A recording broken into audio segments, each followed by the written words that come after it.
سی بھی نظر آ رہی ہیں جو پہلے ہم نے کبھی نہیں دیکھی۔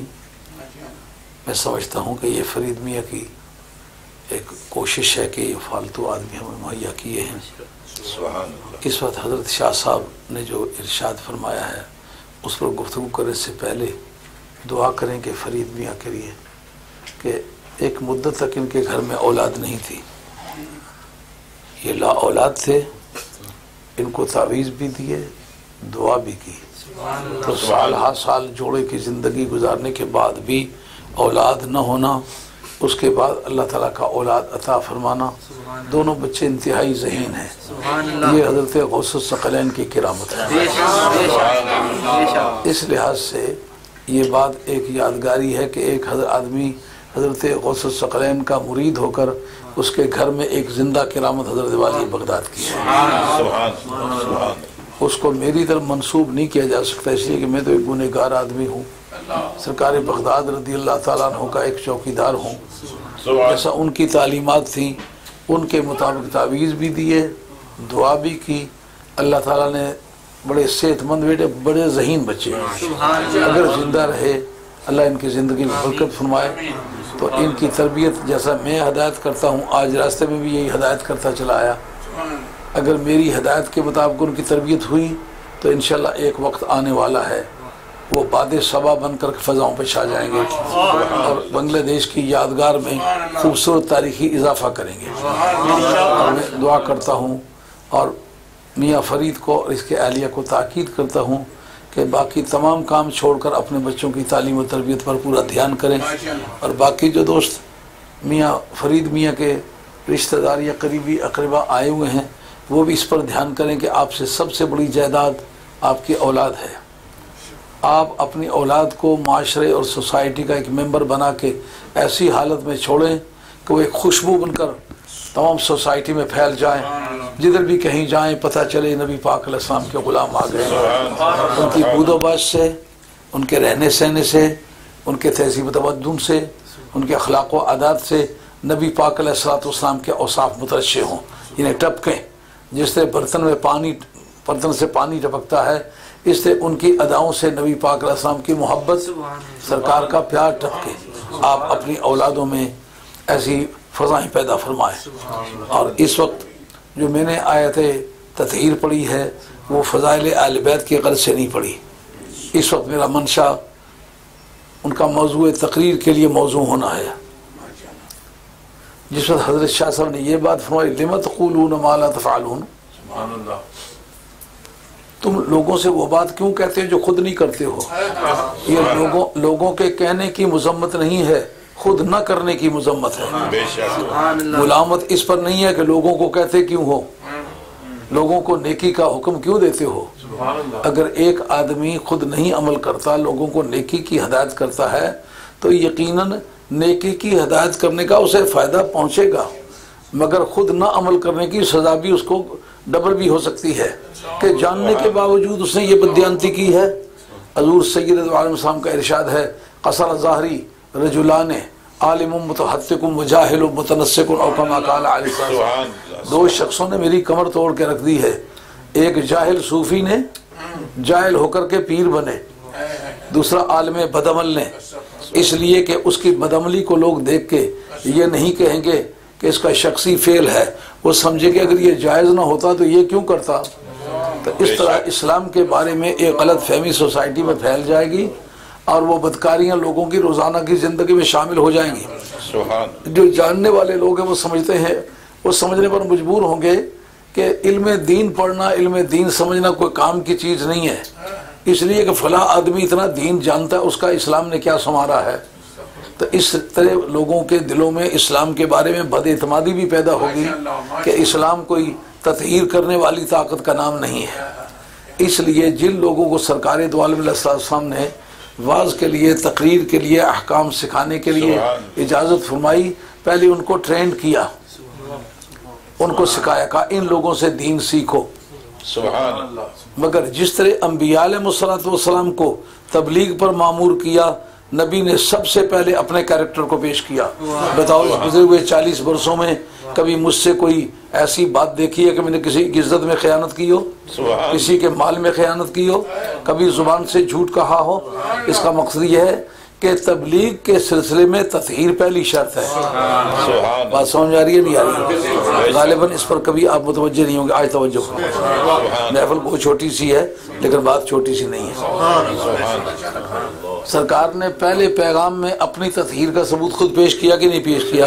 بے شک۔ جو عوام سے کنفرم کرایا اس کا یہی مقصد ہے کہ اگر تم گزری ہوئے 40 سال کے تجربے میں مجھے بے گناہ سمجھتے ہو تو آج بھی یہ اعلان کرنے میں مجھے بے گناہ سمجھو۔ اس کا مطلب یہ ہوتا ہے کہ تبلیغ سے پہلے کسی کا کیریکٹر ہوتا ہے۔ نبی کریم علیہ السلام نے اپنے کیریکٹر کی شہادت اپنی زبان سے ارشاد فرمائی، لوگوں سے وہ اپروو کروائی، لیکن جس وقت سرکار دو عالم علیہ السلام نے کہا انی تارکون فیکم الثقلین، میں تم میں دو بلند پایا چیزیں چھوڑے جا رہا ہوں، اس کا مخاطب دیکھنا ہوگا کون ہوگا۔ صدیق اکبر اس کے مخاطب ہیں کہ نہیں؟ فاروق اعظم اس کے مخاطب ہیں کہ نہیں؟ عثمان غنی اس کے مخاطب ہیں کہ نہیں؟ عشرہ مبشرہ وہ 10 شخصیتیں کہ جنہوں نے سرکار کی بارگاہ سے جنتی ہونے کا سرٹیفکیٹ حاصل کیا ہے۔ سرکار کے اس کلام میں فیکم کا جو ضمیر جمع مذکر مخاطبین یعنی سیکنڈ پرسن پلورل نمبر جمع مذکر مخاطبین کو آپ اپنی زبان میں، پتہ نہیں یہاں کی جو انگریزی ہے وہ اس قدر پور ہے کہ بول سکتے ہیں لیکن سمجھ نہیں سکتے، ان کو یہ نہیں پتہ ہم کیا کہہ رہے ہیں، کہتے جاتے ہیں لیکن جیسے ایک پاگل جملہ بولتا جاتا ہے اس کو پتہ نہیں میں کیا کہتا ہوں۔ آپ کو پتہ ہونا چاہیے، اس کا نام ہے سیکنڈ پرسن پلورل نمبر جمع مذکر مخاطبین۔ وہ کون تھے جو جمع بھی تھے، مذکر بھی تھے، مخاطب بھی تھے؟ ان میں سر عنوان تو نام آئے گا خلفائے راشدین کا، اس کے بعد آئے گا عشرہ مبشرہ کا، اور زندگی کے آخری حصے کی یہ بات ہے۔ اس کا مطلب بدریوں کی بھی اکثریت اس جگہ موجود تھی۔ جب سرکار یہ فرما رہے تھے وہ یہ کیوں نہیں فرمایا کہ اے مسلمانوں میں تم میں صدیق اکبر چھوڑ کے جا رہا ہوں؟ یہ جملہ بولنے کا تھا کہ نہیں تھا؟ اگر ان کی تبلیغ میں دوام ہوتا، قوم کی تطہیر میں ان کا دائمی دخل ہوتا تو پھر صدیق اکبر کا نام لیا جاتا۔ کہا بڑی سے بڑی اصلاحات ان میں ہوں گی، نفاذ شریعت کریں گے، نفاذ سیاست کریں گے، نفاذ حدود کریں گے اور سد باب فتنہ کریں گے۔ وہ 6 فضیلتیں جن میں حضرت صدیق اکبر اور فاروق اعظم کل عالم اسلام میں سب سے افضل ہے، وہ 6 چیزیں ہیں۔ من کل الوجوہ افضل نہیں ہے، نہ یہ مسلمانوں کا عقیدہ ہے۔ اگر کسی عقیدہ ہے تو کسی شخص کا عقیدہ ہے، عالم اسلام کا یہ عقیدہ نہیں۔ 6 چیزیں ہیں جن میں شاہ عبدالعزیز صاحب محدث دہلوی رحمۃ اللہ فتاوی عزیزیہ کے اندر بتفصیل اس کا ذکر کیا ہے کہ کسی کا کسی دوسرے سے من کل الوجوہ افضل ہونا یہ ممکن ہی نہیں ہے۔ 6 چیزوں میں حضرت حیدر قرار کل امت سے افضل ہیں، جن میں صدیق اکبر بھی شامل ہے، فاروق اعظم بھی شامل ہے۔ اور 6 چیزوں میں حضرت صدیق اکبر اور فاروق اعظم افضل ہیں، ان میں حضرت حیدر قرار بھی شامل ہے اور باقی بھی شامل ہیں۔ اس کا مطلب 6 چیزوں میں یہ افضل ہے، 6 چیزوں میں وہ افضل ہے۔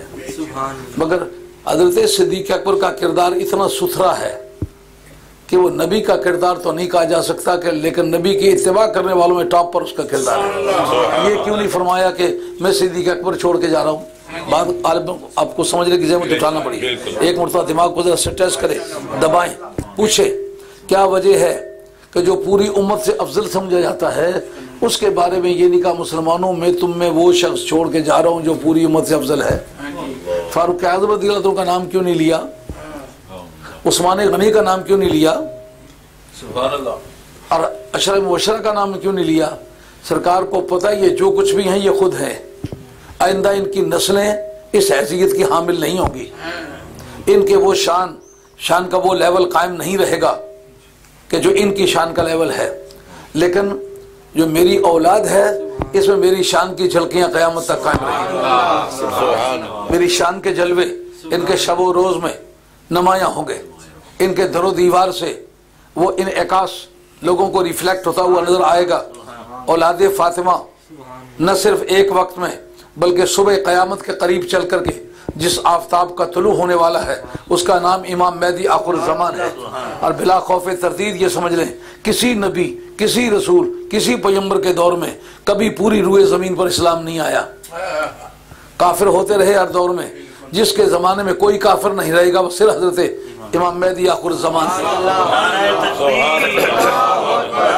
رسالت، سلطان حضور مفکر اسلام۔ اگر اس کو فضیلت سمجھا جا رہا ہے، یقیناً یہ فضیلت ہے کہ فلاں نے اسلام کی سروس بڑی کی ہے، لوگوں کو کفر سے بچایا ہے، مرتد ہونے سے بچایا ہے، تو یہ اگر چھوٹے سے خطے میں بچایا ہے تو یہ فضیلت ہے۔ اگر پوری کروئے زمین پر وہ بچائے تو وہ اس کی فضیلت کا کیا حال ہوگا؟ اگر خدمت کو وجہ امتیاز اور وجہ افضلیت سمجھتے ہو، اس بارے میں سنجیدگی سے غور کرنا پڑے گا۔ اب سرکار کا یہ فرمانا کہ میں تم میں 2 بلند پایا چیزیں چھوڑ کے جا رہا ہوں، تمام صحابہ کرام کے بارے میں یہ اطلاع نہ فرمانا، صرف اپنی اولاد کے بارے میں اور قرآن کے بارے میں، اب دونوں کو ایک ساتھ اکٹھا کرنا، اس میں طریقہ کار کیا بنتا ہے؟ جس طرح قرآن کا فیضان دائمی ہوگا، اس طرح میری آل بیت کا فیضان دائمی ہوگا۔ جس طرح قرآن مجید کو کبھی آپ باطل پر نہیں پائیں گے، اسی طریقے سے میری اہل بیت کی جو اجتماعی قیادت ہے وہ بھی کبھی گمراہی نہیں لائے گی۔ اجتماعی قیادت کو جس وقت اکٹھا کرو گے تو میں اپنے منزل مقصود چلکتی ہوئی دکھائی دے گی، اور اس کے سوا ہدایت تلاش کرنا چاہو گے ہدایت نہیں ملے گی۔ اب سوال اٹھتا تھا، جن کو آپ نے تبلیغ کے لیے تیار کیا تھا ان کو تو کافی سکھایا پڑھایا تھا، خود تبلیغ فرمانے لگے تو اپنی تطہیر کا سرٹیفکیٹ آپ نے خود جاری فرمایا تھا۔ اب یہ تبلیغ کرنے والے ان کے کیریکٹر کے بارے میں کون ذمہ داری پیش کرے گا؟ رب کہتا ہے پیچھے ہٹ جا تو، اس کی ذمہ داری میں پیش کرتا ہوں۔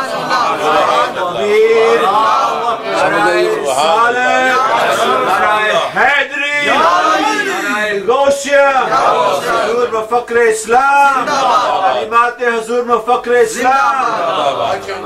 تو ہر دور میں اولاد رسول میں اجتماعی قیادت کو آپ اکٹھا کرو گے تو آپ کو ہمیشہ ہدایت ملے گی۔ انفرادی قیادت یہ جو مشہور ہے کہ بِأَيِّهِ مُقْتَدَيْتُمْ اهْتَدَيْتُمْ، میرے صحابی سارے ستاروں کی مانند ہیں، ان جس میں کی بھی پیروی کرو گے منزل پہ چلے جاؤ گے۔ اس حدیث پر حضرت علامہ ملا علی قاری رحمۃ اللہ تعالیٰ نے عدم اطمینان کا اظہار کیا ہے، کہا یہ حدیث مستند نہیں ہے، اس پر جو وضع کا الزام بھی ہے، ضعف کا الزام بھی ہے، اس لیے محدثین نے اس کو ریکٹیفائی نہیں کیا۔ اس کا مقصد یہ ہے کہ صحابہ جو کلہم عدول، اس پر بھی گفتگو کی ہے تمام اہل علم نے، کہا یہ بھی پائے ثبوت کو یہ بات نہیں پہنچتی، لیکن جو تطہیر ہے وہ نص قطعی سے ثابت ہے۔ اس کا معنی قیامت تک آل بیت رسول صلی اللہ علیہ وسلم کی تطہیر کا سرٹیفکیٹ رب نے پیش کیا کہ ان کی جو تبلیغ ہے وہ یقیناً آپ کو تسلیم کرنا پڑے گی، وہ ہمیشہ کریڈیبل ہے، اس پر یقین رکھنا پڑے گا، اس لیے کہ ان کے کیریکٹر کا سرٹیفکیٹ میں خود پیش کرنا ہے۔ اب وہ بات سمجھ آ گئی کہ لما تقولون ما لا تفعلون، اس الزام سے یہ قوم پاک ہے۔ حضرت حسن حسین نے جو تبلیغ کی ہے، سر نیزے پر چڑھ گئے تو تبلیغ پھر زندہ نہیں چل رہی۔ اس خاندان کی خاتونوں نے جیلیں کاٹی اور جیل میں رہ کے کلمہ حق سیدہ زینب نے کہا کہ نہیں کہا۔ اس کا معنی یہ ہے یہ وہ خاندان ہے جس کی تطہیر کا سرٹیفکیٹ میں نے جاری نہیں کیا، میرے مولا نے جاری کیا، تو جس کی پاکی، اس کی پاک دامنی اور اس نے عمل کا سرٹیفکیٹ رب پیش کر رہا ہے۔ اس کا مقصد یہ ہے کہ ان کی تبلیغ یقیناً مستند ہے۔ دنیا بھر کے جتنے جھوٹے فرقے ہیں ان کو تلاش کریں، ان کا بانی کوئی سید نہیں ہے، بے شک۔ اور جتنے حق والے فرقے ہیں، طبقے ہیں، اوپر چلے جائیں، قادریوں پہ چلے جائیں، نقشبندیوں پہ چلے جائیں، سہروردیوں پہ چلے جائیں، ان کا ٹھکانہ چل کے پھر خاندان نبوت کا کوئی فرد بنے گا، جہاں پہنچ کے اس کو تطہیر کے سرٹیفکیٹ کی تائید ملے گی اور قیامت تک وہ سلسلہ جاری رہے گا۔ آج حضرت غوث الثقلین بغداد شریف میں سو رہے ہیں۔ آج ایک بندہ بنگلہ دیش کا رہنے والا، وہ روزانہ کا مزدور ہے، اس کا کیا تعلق ہے؟ وہ گدی نشین ہے، کوئی کسی مسجد کا کوئی مولوی ہے، اس کو کیا تعلق ہے غوث الثقلین سے؟ مگر وہ جو غوث الثقلین کا پیغام سرکار کی بارگاہ سے چلا تھا نا کہ میں تم میں 2 بلند پائے چیزیں چھوڑ کے جا رہا ہوں، ایک قرآن اور ایک آل بیت۔ لفظ آل بیت کے ساتھ جا بجا جناب آتا ہے کہ نہیں؟ اطرتی آل بیتی، اطرتی آل بیتی، ہر نتھو خیرہ میری آل بننے کی ٹرائی نہ کرے، میری آل سے مراد وہ ہیں جو میرے اقربا ہیں۔ بھائی بات سمجھ میں؟ یہ کل تقین نقین کی نفی اس سے ہو جاتی ہے۔ ایک کا ذکر کرتے وقت 2 صفات کیوں ذکر کی ہیں؟ کہا ان کے اندر ایک صفت تو میرے گھر میں ہونا ہے اور دوسرا میرے خاندان سے ہونا ہے۔ سلمان فارسی بھی میری آل بیت میں سے لیکن اطرت میں سے نہیں ہے، واصلہ بن الاسقا بھی میری آل بیت میں سے ہے لیکن وہ میری اطرت میں سے نہیں ہے۔ یہ باقی لوگ جو میرے رشتہ دار بتاتے ہیں وہ میرے رشتہ دار ہیں، لیکن وہ میرے اقربانی جو میرے گھر میں رہتے ہیں۔ تو بالوضاحت حضرت عبداللہ بن عباس کہتے ہیں ہم نے سرکار سے پوچھا تھا من قرابت کو ہاؤلاء الذین وجبت علینا موتتہم یا رسول اللہ صلی اللہ علیہ وسلم، یا رسول اللہ بتائیے آپ کے وہ اقربا کون سے ہیں کہ جن کی محبت ہم پر فرض ہے؟ کیوں؟ جس سے تبلیغ کوئی سنتا ہے محبت ہو تو بات اپیل کرتی ہے، اگر محبت نہ ہو تو اپیل نہیں کرتی۔ اس وجہ سے اولاد رسول کی محبت فرض قرار پائی۔ کیریکٹر چاہیے ہوتا ہے، رب کہتا ہے میں نے ان کا کیریکٹر سرٹیفکیٹ پیش کیا ہے، ان کے اندر خوبیاں رکھی ہیں، ایسا نہیں کہ عیب سے پیار کرو، ان کے اندر خوبیاں رکھی، وہ پیار کو ڈیزرو کرتے ہیں، ان کے ساتھ پیار بھی کرو، تب جا کر کے وہ باتیں تمہارے لیے اپیلنگ ہوں گی۔ اور پھر انہوں نے اپنے عمل کے ذریعے سے، اپنے اخلاق کے ذریعے سے، اپنے عقائد کے ذریعے سے اور خدا داد تطہیر کے ذریعے سے ایسی یادگاریں چھوڑی ہیں کہ خود قبروں میں جا کے سو گئے لیکن پیار کائنات میں پھیلا ہوا ہے۔ آج فرید میاں نے یہ جو اپنے گھر میں محفل بنائی ہے، پیسے خرچ کیے ہیں، ایک مزدوری کرنے والا ساتھی ہے، اس نے پتہ نہیں کس طرح پیسے بچائے ہوں گے اس کا آج کی اس مجلس کے لیے، مگر یہ کیوں ہوا؟ ایمان لایا ہوا ہے، تطہیر والوں کی شان منائی ہے، اپنے باپ دادے کے یہ دن نہیں منایا، غوث پاک کا دن منایا ہے، یعنی اس طریقے پر عمل کیا ہے جو طریقہ اللہ اور اس کے رسول نے تعلیم دیا ہے۔ وقت مغرب دیر ہونے کا خطرہ ہے، وگرنہ موضوع پر تو اب طبیعت پھیلتی چلی جا رہی ہے۔ غالباً اس پوائنٹ پر میں نے زندگی میں کبھی گفتگو نہیں کی، آج پہلی مرتبہ گفتگو کی ہے۔ تبلیغ کے لیے اس نے عمل شرط ہے، اس نے عمل کے لیے چھوٹی موٹی برائیاں اور چھوٹے موٹے عیب پائے جاتے ہیں۔ رب کہتا ہے پروردگار نے جن کو محبوب کے گھر میں پیدا کیا ہے نا، ان کی تطہیر کی ضمانت بھی ہم نے خود پیش کی ہے۔ حضرت شیخ اکبر رحمۃ اللہ علیہ فتوحات مکیہ شریف کے اندر لکھتے ہیں، وہ کہتے ہیں میرے نزدیک آل بیت کے گناہ ریکارڈ نہیں ہوتے۔ میں حیران ہوا پہلی مرتبہ سن کے، ان کے گناہ ریکارڈ نہیں ہوتے۔ میں نے کہا کیوں؟ ان کا تطہیر کی ضمانت خود اللہ نے دی ہے، تو یہ کذب باری تعالیٰ لازم آتا ہے۔ کہ اس کی مثالیں ان کا جیسا عشرہ مبشرہ ہیں، انہوں نے گناہ کچھ نہیں کیے ہوئے تھے، ان کو یکا یک پکڑ کے جنتی بنا دیا۔ یہ خدا اس کے رسول کی مرضی ہے کسی کے گناہ ریکارڈ کرے نہ کرے۔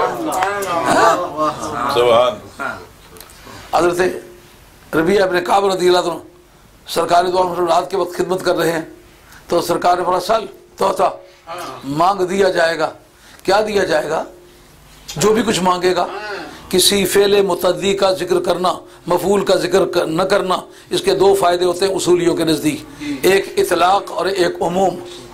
عموم کے معنی گنتی کا کوئی حساب نہیں کہ کتنے، اور اطلاق کے معنی صفت کی کوئی پابندی نہیں، ایسا کہ ویسا، نہ صفت کی پابندی ہے نہ گنتی کی پابندی ہے۔ کر سوال، سبحان اللہ، جس کو دینے کی طاقت نہ وہ یہ کیسے کہہ سکتا ہے؟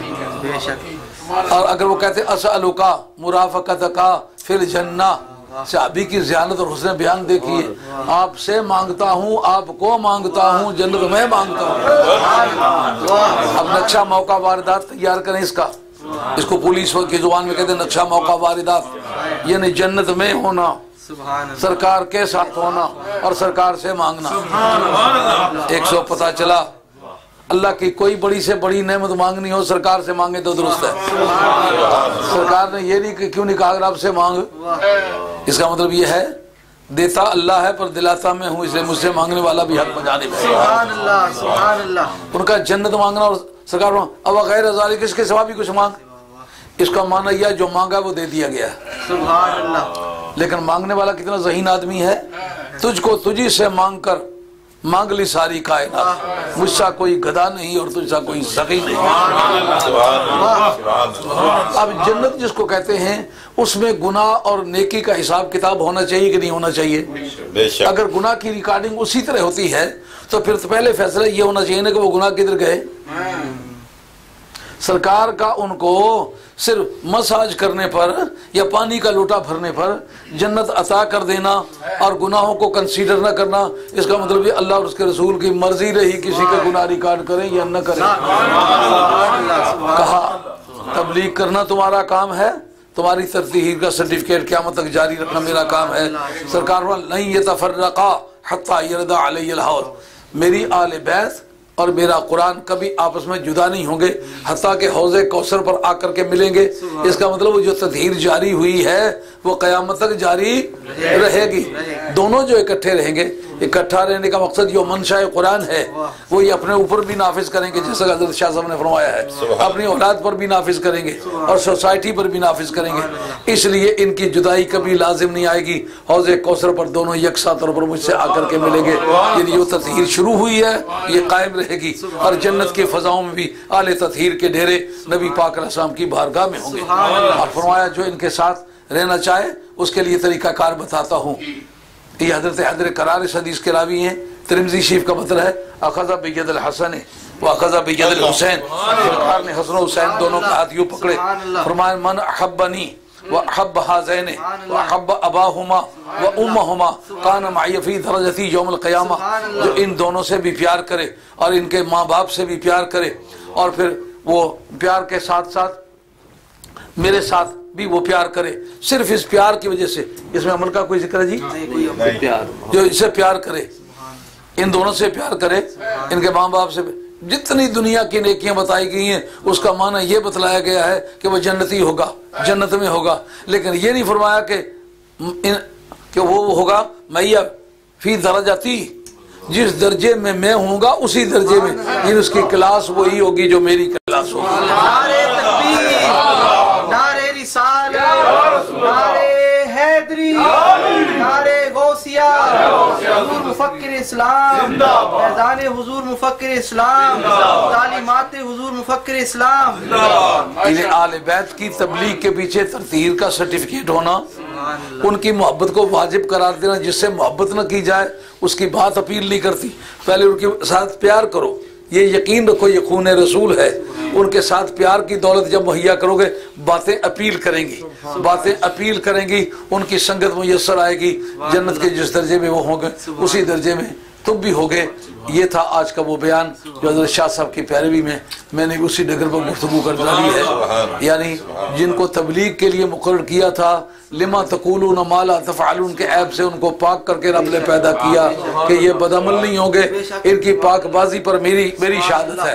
اور سرکار نے فرمایا قیامت میں قرآن اور میری آل بیت اکٹھے آئیں گے، یہ کیریکٹر سرٹیفکیٹ کی بہترین رولنگ ہے، یعنی کتاب اللہ کے مطابق جن کا کیریکٹر ہوگا ان میں جدائی نہیں پائی جائے گی، قیامت کے دن اس کا فیصلہ ہوگا نا، میں پہلے گواہی دوں گا کہ یہ اکٹھے ہی رہیں گے، جدا نہیں ہوں گے۔ اس لیے آل بیت کی تبلیغ باقی لوگوں کی تبلیغ سے افضل بھی ہے اور زیادہ مؤثر بھی ہے۔ وما علینا الا البلاغ المبین وآخر دعوانا الحمدللہ رب العالمین۔ الصلاۃ والسلام علیہ حدیث دے بڑے بیٹے نے دایان نے قرآن پاک بھی ختم کر لیا۔ مبارک مبارک مبارک مبارک مبارک۔ سلام پڑھ کے جی سلام پڑھ لینا چاہیے۔